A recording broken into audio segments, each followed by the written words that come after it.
오늘 하나님께서 우리에게 주신 말씀은 민수기 11장 24절에서 35절입니다. 민수기 11장 24절에서 35절 찾으셔서 함께 교독하겠습니다. 제가 먼저 24절 봉독합니다. 모세가 나가서 여호와의 말씀을 백성에게 알리고 백성의 장로 70인을 모아 장막에 둘러 세우매 여호와께서 구름 가운데 강림하사 모세에게 말씀하시고 그에게 임한 영을 70장로에게도 임하게 하시니 영이 임하신 때에 그들이 예언을 하다가 다시는 하지 아니하였더라. 그 기명된 자 중 엘닷이라는 자와 메닷이라는 자 두 사람이 진영에 머물고 장막에 나아가지 아니하였으나 그들에게도 영이 임하였으므로 진영에서 예언한지라. 한 소년이 달려와서 모세에게 전하 이르되 엘닷과 메닷이 진중에서 예언하나이다 하매 택한 자 중 한 사람 곧 모세를 섬기는 눈의 아들 여호수아가 말하여 이르되 내 주 모세여 그들을 말리소서. 모세가 그들에게 이르되 내가 나를 두고 시기하느냐. 여호와께서 그의 영을 그의 모든 백성에게 주사 다 선지자가 되게 하시기를 원하노라.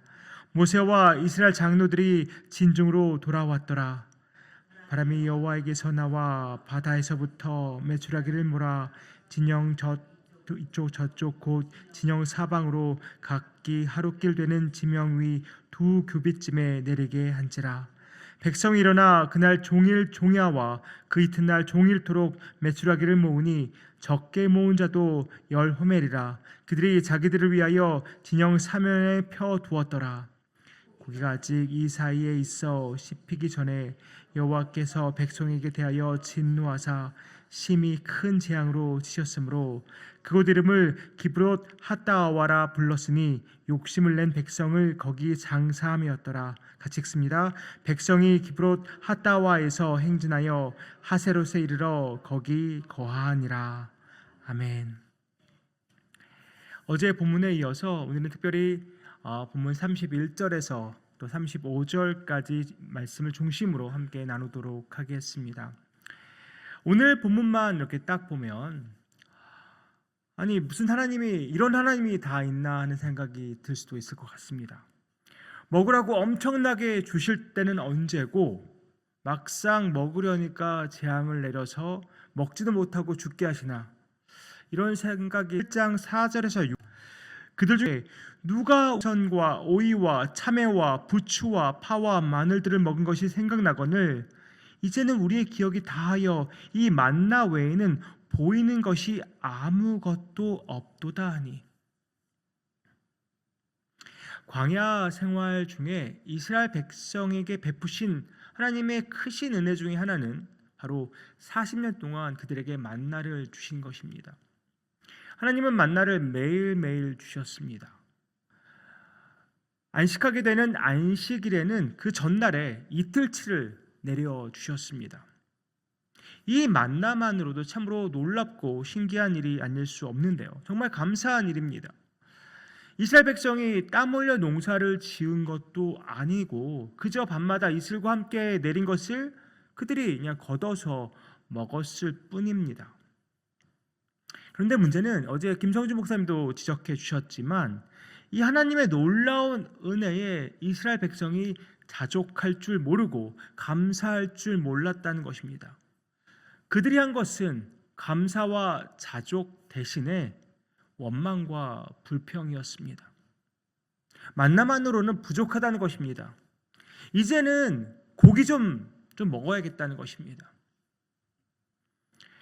종살이를 하던 그들을 건져내어 주셨는데 지금은 그들은 그때 종살이 했던 때를 그리워하고 있습니다.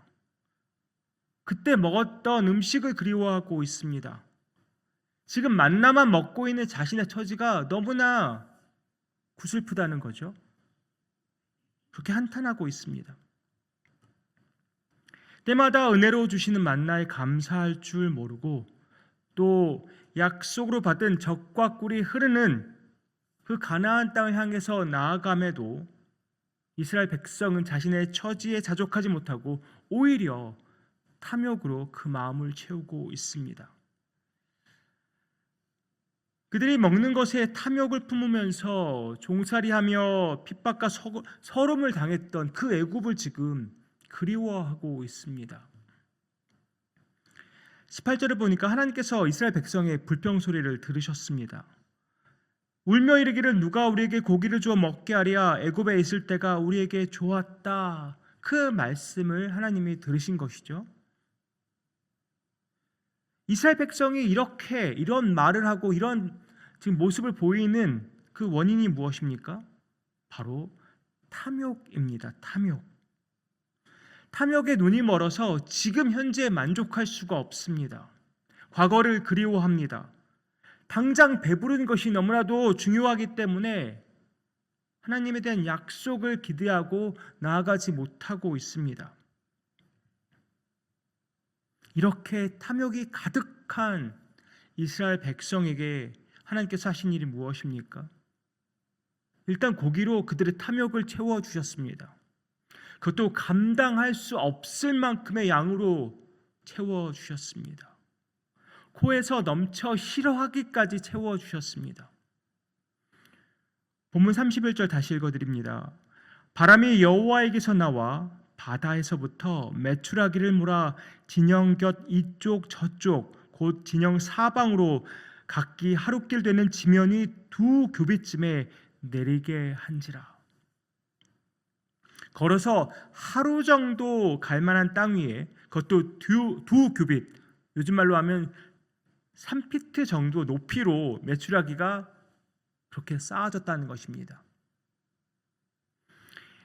이스라엘 백성이 눈치가 좀 빨랐다면, 정말 영안이 열려 있었다면 이렇게 엄청난 양의 메추라기를 보고 깨달은 바가 있어야 합니다. 애굽을 그리워하며 불평하던 자기들에게 하나님이 화가 나셨구나 라고 깨달을 수 있었어야 했습니다. 그러나 그러기는커녕 메추라기가 쌓이자 어이씨구나 좋구나 엄청난 양의 메추라기를 보고 엄청난 양의 메추라기를 거두어 들이기 시작합니다. 탐욕으로 바랐던 그 고기를 보자 더 탐욕을 부립니다. 32절이 말합니다. 백성이 일어나 그날 종일 종야와 그 이튿날 종일토록 메추라기를 모으니 적게 모은 자도 10호멜이라. 그들이 자기들을 위하여 진영 사면에 펴두었더라. 하나님의 경고를 전혀 깨닫지 못하고 그저 좋아서 이틀 동안 내내 메추라기를 거두어 들였는데 적게 모은 사람도 10호멜, 요새의 단위로는 2200리터 정도의 메추라기를 모은 것입니다. 적게 모은 사람이. 그렇게 탐욕을 부렸던 사람들의 끝이 무엇입니까? 그렇게 이틀 동안이나 모은 고기를 입에 넣고 씹기도 전에 하나님으로부터 큰 재앙을 받고 죽습니다. 탐욕을 낸 백성들이 장사되어 그곳 이름이 기브롯 핫다아와라는 이름이 붙게 됩니다. 그 말의 뜻은 바로 탐욕의 무덤입니다. 탐욕의 무덤. 탐욕을 부렸던 사람들은 모두 무덤에 묻힙니다. 그것도 탐욕의 무덤으로 장사되게 된 것입니다. 아이러니한 것이 무엇이냐면 오늘 본문 24절에 30절을 보면 하나님께 세우심을 받은 70인의 장로들에게는 하나님의 영이 임하고 성령 충만하여서 예언까지 합니다. 그런데 탐욕으로 충만했던 사람들은 재앙을 받아서 죽어 무덤에 묻히고 맙니다. 사랑하는 성도님들, 저와 여러분은 지금 무엇으로 충만해 있습니까? 성령으로 충만해 있습니까? 탐욕으로 충만해 있습니까? 지금 우리가 처한 상황과 형편에 감사하며 자족하고 있습니까? 우리 인간의 마음은 참 간사합니다. 우리에게 무언가가 주어졌을 때는 순간 너무나도 기뻐하고 감사하죠. 그런데 조금 생각을 해보다 보면 이거보다는 좀 더 큰 것이었으면 좋았을 것 같은데, 이거보다 좀 더 많았으면 좋았을 것 같은데 라는 마음이 생기기 시작합니다. 탐욕을 정의하면 자기에게 필요한 것 이상을 소유하거나 얻으려는 과도하고 이기적인 욕망이라고 정의 내립니다. 타인의 권리나 하나님의 뜻을 무시하고 그저 자기중심적으로 추구하는 욕심이라고 정의하고 있습니다. 물론 어느 정도의 그런 기대나 바람, 소망 같은 것이 동기부여도 되고 또 자기 개발에 자극이 되는 긍정적인 요소가 있는 것은 맞습니다. 하지만 그것이 더 심해지다 보면 현실에 불만족하게 되고 감사하지 못하게 됩니다. 성도님들, 욕심의 끝을 보신 적 있으십니까? 욕심의 끝이 있던가요? 우리 마음속에 욕심이 자리 잡고 있는 한, 탐욕이 우리 안에 있는 한, 우리는 절대 현실에 자족할 수 없습니다. 감사하면서 살 수 없습니다. 혹시 지금 우리 마음에 감사의 마음이 사라지고 그리고 자족할 수 없다면 혹시 내 마음에 지금 탐욕이 자리 잡고 있는 것은 아닌지 우리 솔직하게 돌아보아야 합니다. 탐욕이 있는 한 우리는 절대 자족할 수 없습니다. 반대로 우리 안에 탐욕이 없다면 우리는 늘 감사하면서 살 수 있을 것입니다. 왜냐하면 우리에게 부어주신 하나님의 은혜가 너무나 크고 놀랍다는 것을 우리가 느끼며 살 수 있기 때문입니다. 저와 성도님들께 묻습니다. 하나님께서 주신 만나로는 만족할 수 없습니까? 반드시 고기를 먹어야 하겠습니까? 이런 우리에게 바울은 빌립보서 4장 11절과 12절에서 도전적인 한마디를 던집니다. 내가 궁핍함으로 말한 것이 아니니라 어떠한 형편에든지 나는 자족하기를 배웠노니 나는 비천에 처할 줄도 알고 풍부에 처할 줄도 알아 모든 일 곧 배부름과 배고픔과 풍부와 궁핍에도 처할 줄 아는 일체의 비결을 배웠노라. 그리고 13절에서 그 비결에 대해 말해주는데요. 내게 능력 주시는 자 안에서 내가 모든 것을 할 수 있느니라. 이 13절의 말씀, 많은 크리스천들이 외우고 너무나도 좋아하는 말씀이죠. 하지만 전에도 말씀드린 것 같은데 이 말씀에는 적잖은 오해도 있습니다. 이 말씀을 그저 주님이 함께 하시면 나는 뭐든지 해낼 수 있어, 난 모든 것이 가능해, 마치 슈퍼맨과 원더우먼이 될 것 같은 생각으로 이 말씀을 믿고 받아들이시는 분들이 계십니다. 물론 주님이 힘주시면 능히 모든 것을 할 수 있습니다. 이런 말씀도 이 성경에 있지만 이 구절을 쓴 바울의 의도는 그것이 아닙니다. 주님이 힘주시면 슈퍼맨도 되고 원더우먼도 된다는 그 말이 아니라 주께서 주신 힘을 가지고 내가 비천한 가운데 처할지라도 자족할 수 있고 또 반대로 부유한 가운데서도 내가 자족할 수 있다는 의미입니다. 주님께서 힘을 주시면 내가 어려운 살림이지만 만족하고 감사하면서 살아갈 수 있다는 것입니다. 또 주님이 주신 그 힘 안에서 내게 주신 부에 더 이상 욕심을 부리지 않고 그 부유함에 자족하며 살아갈 수 있다는 말입니다. 내가 처하고 있는 상황이, 형편이 그것이 빈곤이 되었든 풍부가 되었든 간에 자족하며 살 수 있는 것은 주님께서 나와 늘 함께 하시고 내게 능력을 불어넣어 주시기 때문이라는 말입니다. 매일의 삶 속에서 우리가 주님의 능력을 의지할 때만 우리 자족할 수 있습니다. 그리고 감사할 수 있습니다. 내 힘으로만 산다면, 그렇게 생각한다면 궁핍에 처하면 좌절과 절망뿐입니다. 또 부요에 처하면 교만과 욕심, 더 나아가서 탐욕뿐입니다. 그러나 내 삶이 주님께서 주시는 힘으로 살아가는 것이라는 것을 인정한다면 어떤 상황 가운데서도 우리는 자족할 수 있고 또한 감사할 수 있습니다. 이제 우리는 결단해야 합니다. 자족의 삶, 감사의 삶을 내 안에 풍성히 누리며 살아갈 것인가?